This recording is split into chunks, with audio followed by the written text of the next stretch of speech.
আমার হাতে আছে মাত্র আর 3 দিন, তার মধ্যে এইটা রেডি করে দিতে হবে, এই শাড়ি ফলস পিকো প্লাস একটা ব্লাউজ। সো হ্যালো এভরিওয়ান, কেমন আছেন সবাই? আশা করি খুব ভালো আছেন, আর আমিও খুব ভালো আছি। তো আজকে কোনো ব্লগ ভিডিও না, আজকে হচ্ছে একটা সেলাইয়ের ভিডিও নিয়ে চলে এসেছি। তো আমার বন্ধু আমাকে একটা শাড়ি আর ব্লাউজ মানে শাড়ি দিয়েছিল, সেটা ব্লাউজটা রেডি করার জন্য। তো এই হচ্ছে সেই শাড়িটা। তো এর মধ্যে আমি ব্লাউজটা কেটেও নিয়েছি। তো আমি এই উপরে দিয়ে দিচ্ছি যে কীরকম কী ব্লাউজটা হবে, স্ক্রিনে দেখে নিও।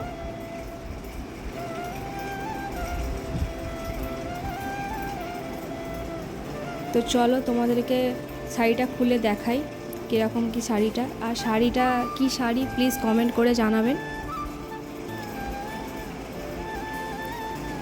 এই হচ্ছে শাড়িটা। শাড়িটা বেশ সুন্দর, ডুয়েল টোনের মধ্যে। কী শাড়ি অবশ্যই কমেন্ট করে জানাবেন সবাই।